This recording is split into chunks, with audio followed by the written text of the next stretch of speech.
UPI payments को लेकर पिछले कुछ दिनों से कियोस और कंफ्यूजन है और सरकार ने जब एक बिल जिसको कानून की शक्ल दे दी है, बहुत सारे लोगों को लगता है कि मैं अगर मोबाइल से 5, 10, 15, 5,000, 500, 100, 1,000 रुपए ट्रांसफर करूंगा तो मुझे उसके चार्जेस पड़ेंगे।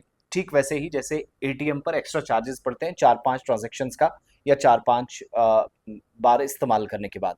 लेकिन ऐसा नहीं है। एक कियोस और कंफ्यूजन जो है उसको मैं ज़रा दूर करता चलूँ और उसमें सरकार की जो क्लेरिफिकेशन आई है, यूपीआई जो यूनिफाइड पेमेंट्स इंटरफेस कहलाता है, 11 अप्रैल साल 2016 को पूरे मुल्क के अंदर लॉन्च हुआ। मल्टीपल एप्लीकेशन, एक एप्लीकेशन से मल्टीपल अकाउंट्स आप उसमें मर्ज करके वहां से पैसा आप ट्रांसफर करते हैं, जो फोन पे वगैरह, गूगल पे वगैरह और बाकी मोबाइल एप्लीकेशंस वगैरह जो आप इस्तेमाल करते हैं। सो यूपीआई का जो निज़ाम है वो बड़ा अच्छा है कि आप ऑनलाइन सारी ट्रांजेक्शन्स करते थे। सरकार ने इस पर दो तरह की क्लेरिफिकेशंस दी हैं कि तमाम लोगों पर, आम शहरियों पर इसका असर नहीं पड़ेगा। कैसे? मरकजी वज़ीर ख़ज़ाना निर्मला सीतारमन ने, जिन पर मुझे ज़्यादा पर्सनली मुझे आप कहेंगे तो मुझे भरोसा नहीं है, क्योंकि आमतौर पर जब उनसे सवाल किए जाते हैं तो इलॉजिकल, इर्रेस्पॉन्सिबल जवाब उनके आते हैं। डिजिटल जो लेन देन है उसमें वो कह रहे हैं कि मर्चेंट डिस्काउंट रेट यानी एमडीआर पर जो तनाज़ा है, इस सूरत हाल को उनने वाजे किया है। और यूपीआई पर जो मुजव्वज़ा एमडीआर है यानी मर्चेंट डिस्काउंट रेट सिर्फ ताजरों पर लागू होगा, सिर्फ जो बिजनेसमैन है उन पर लागू होगा। आम सारिफिन पर कोई इसका असर नहीं पड़ेगा। कांग्रेस लीडर जयराम रमेश की तरफ से एक दावा किया गया था कि यूपीआई पेमेंट्स पर भी अब आपके पैसे कटेंगे, चार्जेस पड़ेंगे। तो उस पर एक तो क्लैरिफिकेशन आई और उन दावों को मुस्तरद किया निर्मला सीतारमन ने और गुमराह कुन प्रोपेगेंडा उसे करार दे रही हैं। वजीर खजाना ने सोशल मीडिया प्लेटफॉर्म एक्स पर ऐलान किया है कि सरकार ने टैक्सेशन और बाकी कवानीन जिसमें अमेंडमेंट हुई है, आरबीआई ने लगातार तीसरी बार रिव्यू रेट के को 5.25% बरकरार रखा है।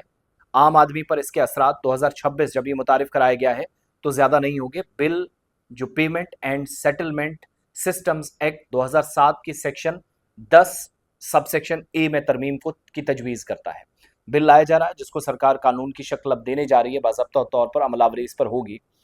तो इसमें यह है कि फीस की जो शरहें हैं, उसका जो ढांचा है, उसके बारे में हतमी फैसला national payment corporation of India करेगा, जो जिनके जरिए हम यूपीआई का ये जो निज़ाम है वो पूरा चलाते हैं।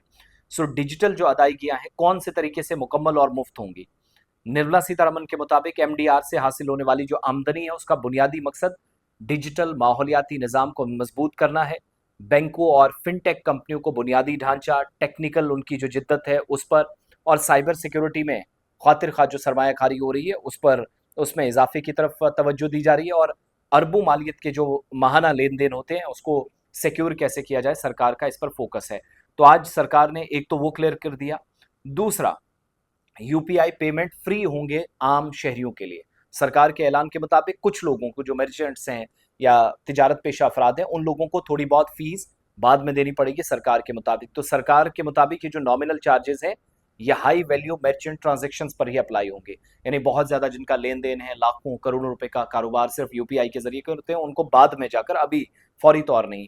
जब ये कानूनी शक्ल ये बिल ले लेगा तो उसके बाद सरकार के मुताबिक ज्यादा और बार बार ट्रांजेक्शन्स पर चार्जेस होंगे, लेकिन आम शहरियों के लिए फ्री होगा। मुझे लगता है बाद में सरकार इस पर कुछ हो सकता है कि बदल जाए, लेकिन यूपीआई की सस्टेनेबिलिटी और सिक्योरिटी का सवाल है तो सरकार के मुताबिक इस पर बात करना और जवाब देना जरूरी था। अब यूपीआई शहरियों के लिए अभी तक तो कम से कम फ्री हम देख रहे थे, लेकिन वो जो फ्री ऑफर्स और बाकी सारी चीजें आते थे, पे बैक होता था, कैशबैक होता था, तो वो सारी चीजें शायद आने वाले वक्त में बदलें। मगर जैसे एटीएम पर चार्जेस पड़ते थे ज़रूरत से ज़्यादा इस्तेमाल करने पर, या एक जो लिमिट रहती है, उसी तर्ज पर अब शहरियों पर एक दबाव बनेगा ऑनलाइन पेमेंट्स का, क्योंकि ज़्यादा निज़ाम तो यही चल रहा है। तो सरकार की क्लेरिफिकेशंस हैं, कल क्या होगा मैं उसमें प्रोडिक्ट नहीं कर रहा हूँ, बट आज जो गवर्नमेंट की क्लेरिफिकेशंस आई हैं वो मुकम्मल तफसीलात ये हैं।